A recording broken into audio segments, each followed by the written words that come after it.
Acteurs du monde de la culture et de la communication et membres du cabinet présidentiel ont pris part ce vendredi à la cérémonie de remise officielle du film documentaire « Un homme, une vision » retraçant la vie et le parcours politique du président Laurent Gbagbo.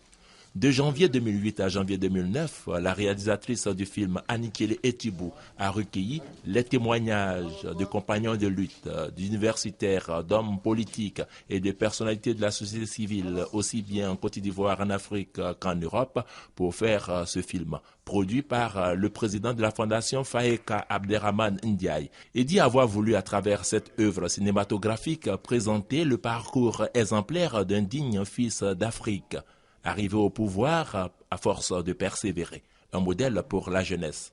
J'ai eu à le rencontrer pour la première fois par les images, par la génie des images. J'étais de passage à Abidjan, c'était en 88. Et il était opposant et il se battait pour ses idéaux. Et en 2001, après son élection, j'ai eu la chance d'être envoyé auprès de lui par notre président de la République. Et c'est comme ça que j'ai découvert l'homme, l'Africain. Parce que M. Laurent Gbagbo n'est pas seulement le président de la Côte d'Ivoire. En ce qui me concerne, c'est tout simplement un digne fils de l'Afrique. Et si vous avez la chance d'aller en Afrique centrale, et ils chérissent encore le président Gbagbo mieux que nous-mêmes qui le connaissons déjà. Et il est tout ce que je ressens moi-même en tant qu'Africain, c'est qu'il défend. Et quand il réagit, dans certaines circonstances, je ne vais pas les énumérer ici, ils sont nombreux, mais tout le monde sait que, et dans le film aussi vous le verrez, déjà en 90, il dit que toute personne dans son discours qui voudra bafouer l'honneur de la Côte d'Ivoire et des Africains, il le trouvera devant lui et il va défendre ses intérêts. Et il l'a fait avec fort belle manière. Donc c'est avec beaucoup de fierté que je fais ça, que je fais ce film. Je pense que ce film sera une contribution pour notre jeunesse aussi, pour savoir qu'on peut aller de rien et arriver jusqu'au sommet de l'État. Et puis on peut avoir les menus et affronter les armes les plus sophistiquées du monde. Un film sur sa vie et son parcours politique, le président Laurent Gbagbo a confié qu'il est difficile d'en parler étant donné qu'il s'agit de lui-même. Il a félicité le producteur du film et la réalisatrice avant de donner l'enseignement que l'on peut tirer du film « Un homme, une vision ». C'est un peu difficile de voir qu'on parle de vous. On fait un film sur vous. Je suis président, j'ai 65 ans et déjà des livres qui sortent alors que je vis encore, alors que je suis encore en fonction, il y a des films qui sortent et c'est vraiment émouvant pour moi. Le premier qui a fait un film, c'était Henri Duparc. Il y a une seule chose que ça m'enseigne, il faut faire son travail. Il faut avoir foi en ce qu'on fait. Moi, j'ai une foi en l'Afrique. C'est tout. Et je fais ce qui me semble bon pour l'Afrique. C'est ça que je fais. Le reste, c'est pas important. J'ai dit souvent à mes collaborateurs que celui qui veut être riche, il ne faut pas qu'il vienne faire la politique. Si quelqu'un fait la politique et qu'il devient riche, c'est qu'il est voleur. La politique n'est pas là pour enrichir les gens. En politique, on te donne les moyens pour que tu vives correctement, mais il y a un travail à faire. Si celui qui veut être riche, il fait des affaires. Il ne devient pas professeur, il ne devient pas journaliste, il ne devient pas caméraman, il ne devient pas homme politique. Ce n'est pas des métiers où on devient riche, ça. Ce n'est pas des métiers où on devient riche. Ça, c'est la première leçon que je voulais tirer. La deuxième leçon, c'est que tu peux partir de zéro et tu peux arriver au sommet, pourvu que tu saches dès le départ où tu veux aller et que tu prennes les moyens pour arriver où tu veux arriver. Je me rappelle toujours d'une discussion que j'avais avec mes amis au lycée classique. On était un certain nombre qui voulions devenir président. Chacun dit va devenir président. Et il y en a un qui m'a dit, moi je vais d'abord faire les affaires, parce que sans argent on ne peut pas faire la politique, on ne peut pas devenir président. Et je lui ai dit, moi, c'est parce que je ne vais pas faire les affaires, que je vais être pauvre, que je vais avoir les mains propres et que je vais devenir président. Aujourd'hui, mon ami, il a eu beaucoup d'argent, effectivement. Il a beaucoup d'argent, mais il n'est jamais devenu président. Il n'a jamais même été candidat. Voilà, il n'a jamais été candidat. C'est-à-dire qu'il faut savoir ce que tu veux longtemps à l'avance. C'est-à-dire qu'il ne faut pas découvrir les situations de façon opportuniste. Il faut savoir ce que tu veux être, ce que tu veux faire. Et tu te traces ta ligne de conduite. Donc tout ce que tu fais dans la vie, moi j'ai fait histoire pour devenir président. Sinon, la bourse qu'on m'a donnée pour aller en France, c'était pour faire professeur de latin et grec. Quand j'ai commencé vraiment à militer, je me suis rendu compte qu'il me manquait l'histoire de l'Afrique pour poursuivre ma route. Puis j'ai changé. J'ai changé.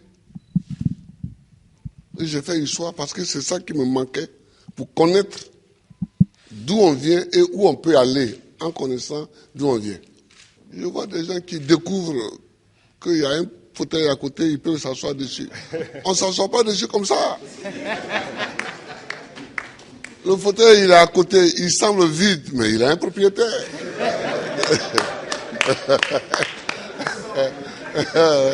Il a un propriétaire. C'est quand tu veux t'asseoir dessus que tu te rends compte qu'il a un propriétaire. Et le propriétaire, il faut savoir que le propriétaire du fauteuil présidentiel, c'est le peuple. Il faut toujours savoir ça, que c'est le peuple. Tu as beau être ce que tu es, si tu ne sais pas que c'est le peuple, et que tu ne te conduis pas en conséquence, tu ne peux pas t'asseoir dessus. C'est tout ça que moi j'ai envie que les Africains sachent. Et puis, il faut aimer son pays, il faut aimer l'Afrique. Le président Laurent Gbagbo a aussi donné le sens de son combat pour l'émancipation et la dignité des Africains qui ont aussi droit, selon lui, à vivre heureux dans leur pays, qui regorge des richesses inestimables. L'Afrique est une terre qui a subi tellement d'épreuves. Je ne sais pas si dans le monde, il y en a qui ont subi autant d'épreuves que nous. Les Juifs aussi ont subi beaucoup d'épreuves. Mais nous, les Noirs africains, tout le monde s'est assis sur nous. Esclaves. Esclaves de maison. Esclaves de la traite négrière. Colonisés. Torturés culturellement. Parlant les langues des autres. Tout ça. Décolonisés. Mais nous, on a des grands combats à mener. Et les grands combats que nous avons à mener, ce n'est pas pour se venger des gens, c'est pour au moins être homme aussi, comme les autres. C'est ça qu'on appelle la dignité. Que quand tu passes, il faut qu'on sache au moins que c'est un homme qui passe. C'est tout. C'est tout ce que nous voulons. C'est tout ce que nous recherchons. On ne cherche pas à dominer ceux qui nous ont dominés hier, à nous venger d'eux, à faire ceci. Non, non, non. On veut qu'on reconnaisse que nous sommes des hommes au même titre que les autres. Mais ça, si nous-mêmes, on ne prend pas les moyens, qu'on est toujours chez eux en train de mendier, et que les gens même, tu vas mettre l'argent chez eux en achetant les bâtiments, et puis eux-mêmes, ils te dénoncent. Que voilà un voleur. Comment? Je vous amène l'argent, vous me dénoncez. Mais je vous amènerai rien. Ah oui. Moi, quand je vois des chefs d'État africains qui sont dénoncés en Europe, parce qu'ils ont investi en Europe, ça me fait pitié pour l'Afrique. Ça me fait pitié pour l'Afrique. Ça me fait pitié pour l'Afrique. Non, oh, il ne faut pas faire pitié. il ne faut pas faire pitié. Quand tu passes, il faut qu'on dise que voilà un homme qui passe. C'est tout ce que nous cherchons aujourd'hui, c'est notre combat. Ça. Moi, que si je ne passe pas les vacances en Europe, mais est-ce que je ne suis pas président? Je suis président. Si je mets mon pied sur un sol européen, c'est qu'il y a une réunion à laquelle je dois participer pour que la Côte d'Ivoire gagne quelque chose. Sinon, je cherche quoi chez les autres? Je ne cherche pas quelque chose chez les autres. Si Dieu m'a mis au monde ici, c'est que dans mon environnement ici, il y a tout ce qu'il faut pour que je vive. Mon combat, c'est pour la dignité. C'est pour la dignité.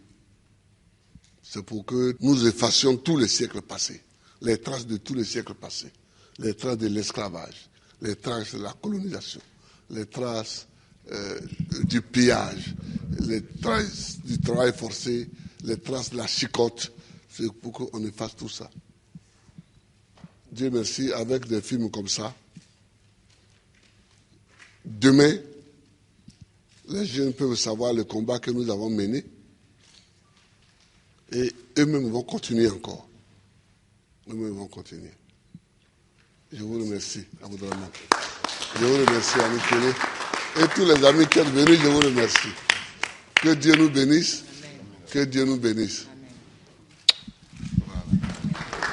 Le producteur d'un homme, une vision, Abderrahmane Ndiaye, et la réalisatrice Annie-Kélé Djibou ont remis au président de la République, Laurent Gbagbo, 1000 DVD de l'œuvre cinématographique qui, à chaque projection, fait salle comble.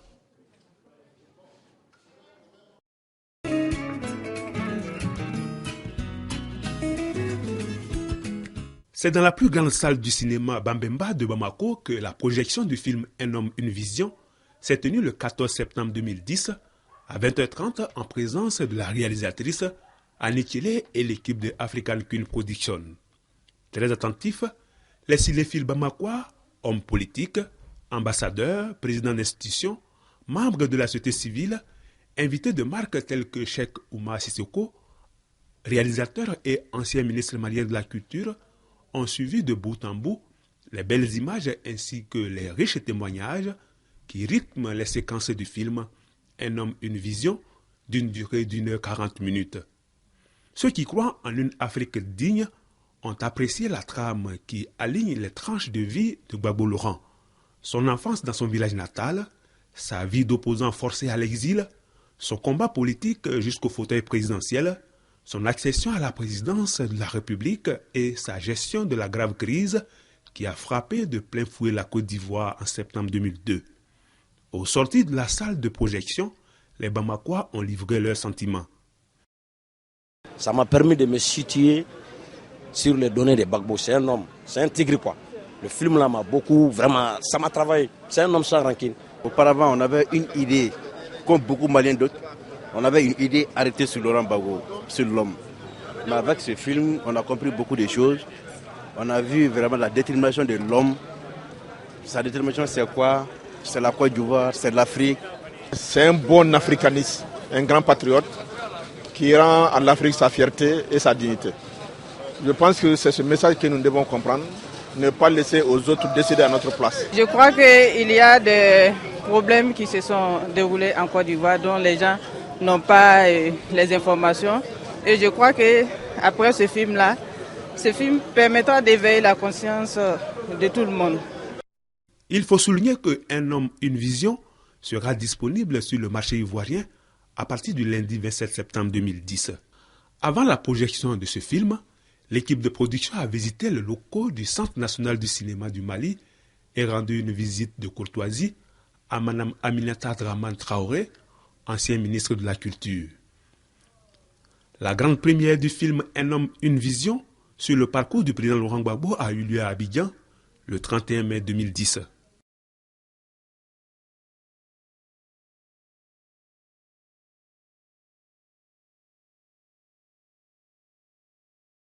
C'est dans la dynamique de la projection du film Un homme, une vision de la réalisatrice Annie Kélé au cinéma Bambemba de Bamako, projection qui a d'ailleurs eu un franc succès, que cette conférence a été organisée. Une conférence témoignage sur le combat politique de Laurent Gbagbo prononcé par Ibrahim Boubacar Keïta, connu sous le pseudonyme de Ibeka. Président du Rassemblement pour le Mali, il fut Premier ministre et président de l'Assemblée nationale du Mali. Dans son exposé, Ibrahim Boubacar Keïta a comparé Laurent Gbagbo à Soundiata Keïta, l'empereur du Mali. Puis, d'ajouter que Laurent Gbagbo est un génie politique qui, aujourd'hui, fait la fierté non seulement de la Côte d'Ivoire, mais aussi des Africains dignes de cette appellation. Très tôt, il a compris que l'essentiel, ce n'était pas des combats d'ailleurs, ni des valeurs d'ailleurs qu'il fallait s'approprier pour être ou pour paraître. Ça n'a jamais été son souci. Comment faire pour que l'Afrique, singulièrement la Côte d'Ivoire, parvienne à un statut de dignité qui les fasse respecter dans le concert des nations comme les nations d'hommes libres, dignes et debout. Qui n'a pas compris ça ne comprendra jamais Laurent Gbagbo. Dès le départ, c'est cela. La dignité de l'Afrique, de l'homme africain, la souveraineté de nos pays, pas de souveraineté factice de façade, mais une souveraineté réelle, qui fasse que nous décidons pour nous ce qui est bien, ce qui n'est pas bon pour nos pays. Notons que l'étape de Bamako marque le top départ de la tournée internationale du film Un homme, une vision en Afrique et en Europe.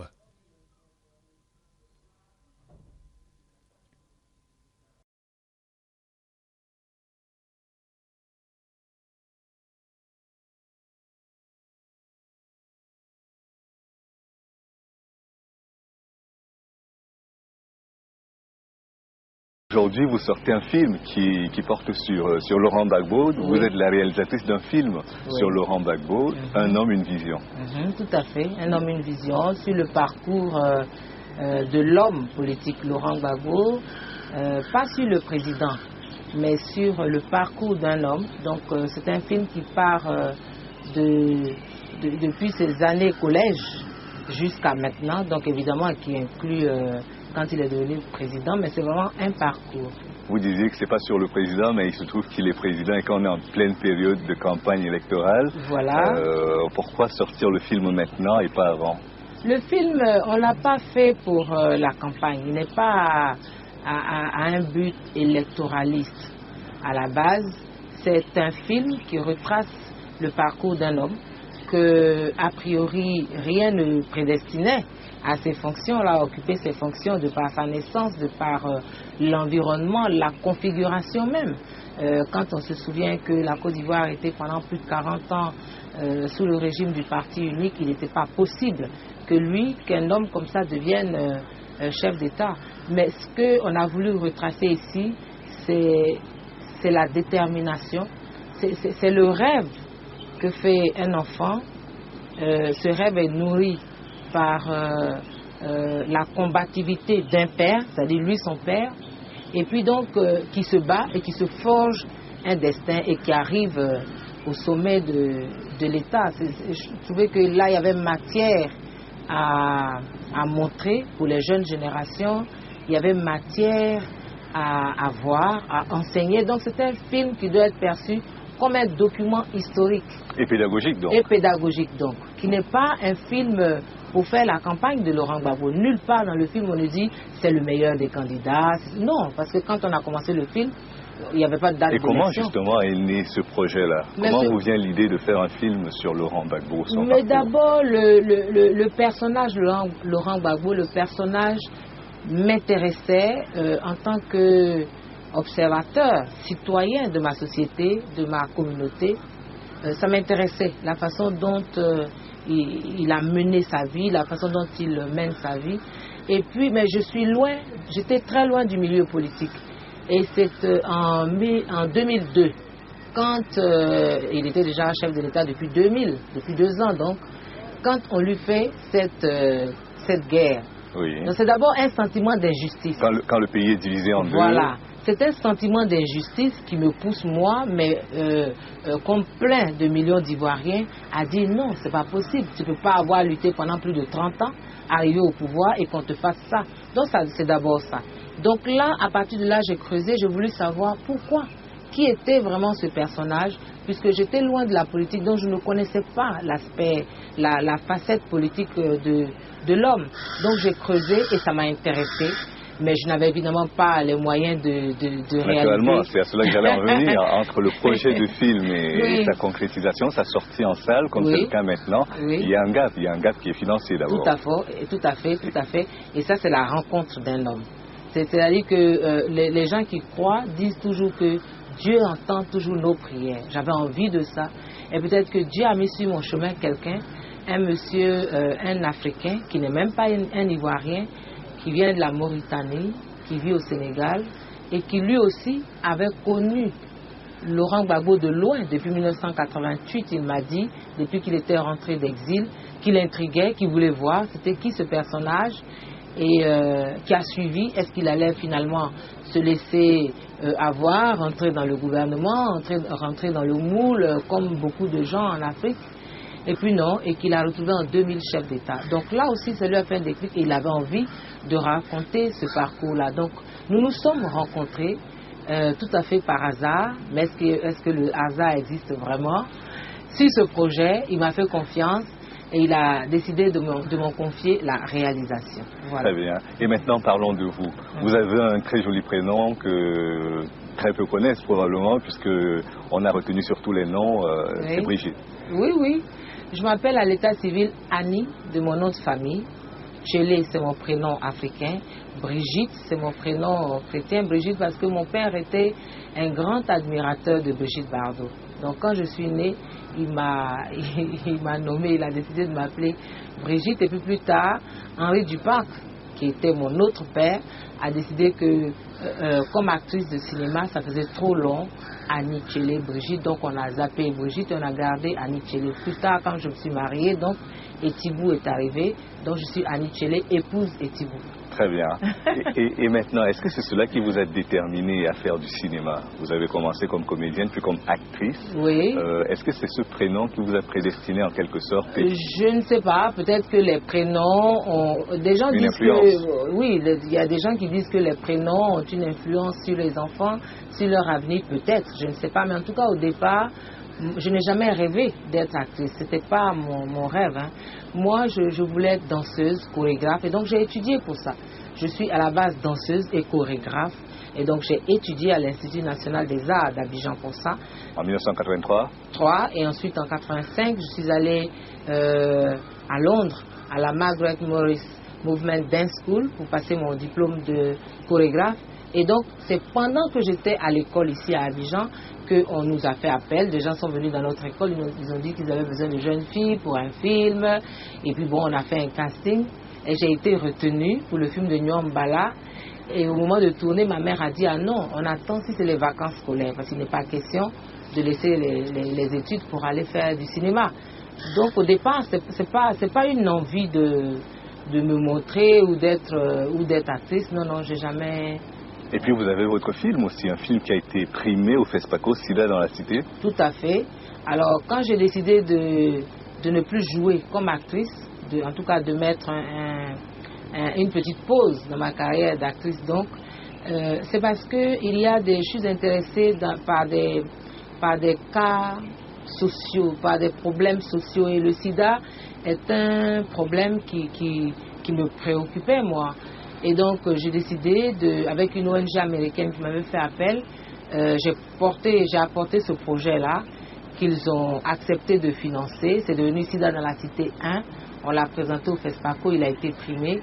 Et suite à ça, l'Union européenne s'y est intéressée et on a fait la deuxième partie. Et voilà, c'est comme ça que Sida dans la Cité est venu. D'accord. Vous dites quelque part que c'est le Burkina et notamment le FESPACO qui vous ont fait. Tout à fait.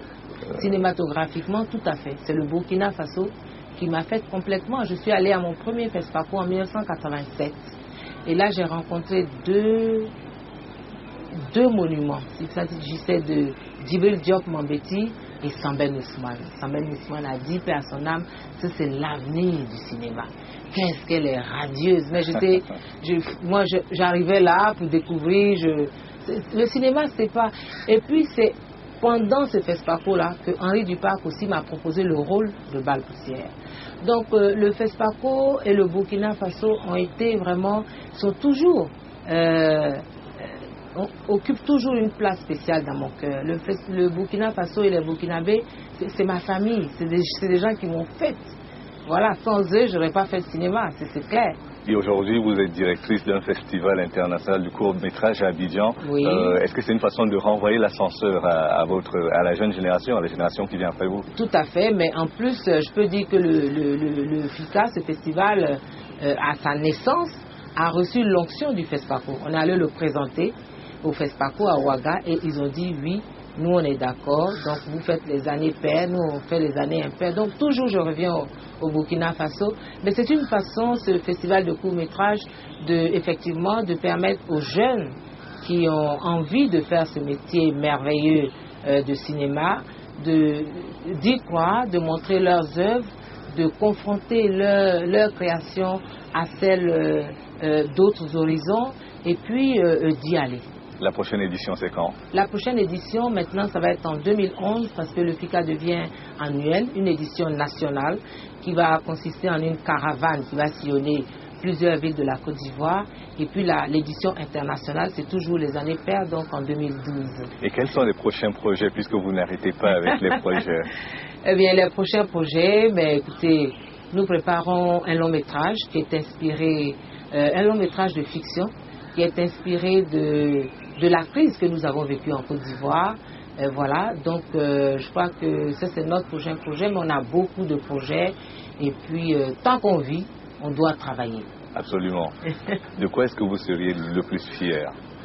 Mais ce dont je suis fière, moi, c'est d'être une Africaine d'aujourd'hui qui vit sur son continent et qui fait des choses sur son continent.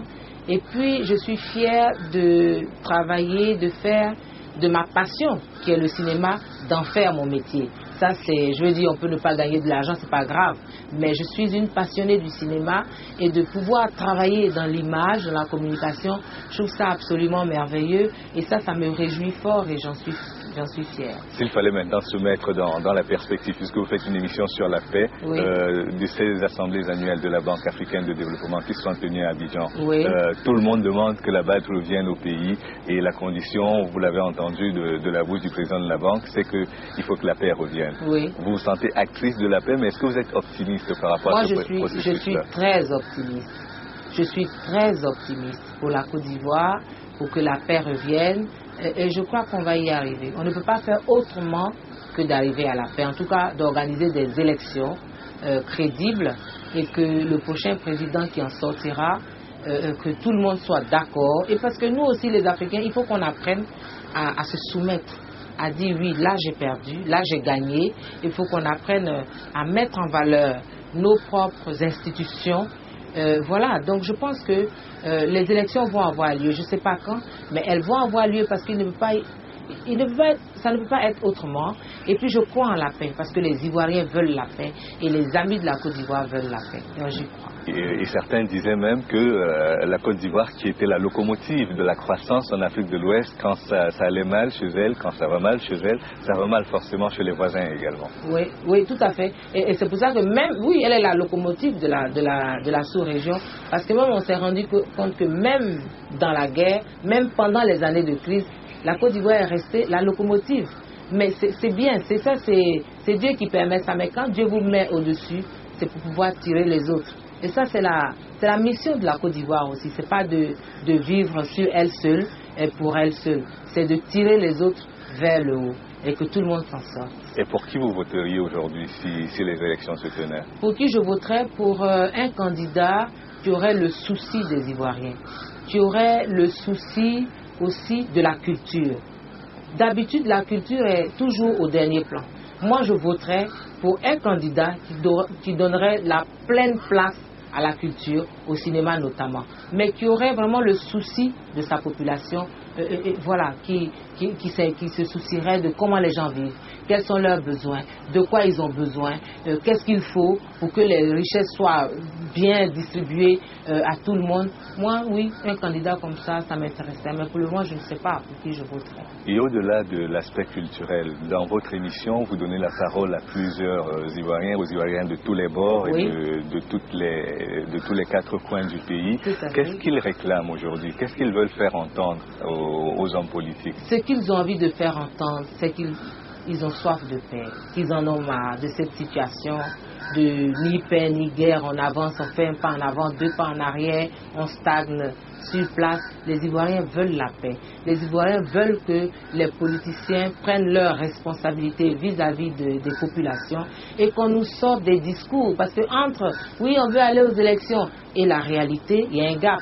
Donc les Ivoiriens veulent que les politiciens leur tiennent le langage de la vérité et que les politiciens aillent directement, résolument à des élections pour que chacun s'en sorte et qu'on sache qui est qui fait quoi, et que la population sache où elle va et qu'elle sorte enfin de l'incertitude. C'est ça que les Ivoiriens veulent aujourd'hui. Merci beaucoup. C'est moi qui vous remercie. Et merci à vous également d'avoir regardé cette émission jusqu'à son terme. Rendez-vous demain pour une autre édition de l'Entretien du jour. À bientôt.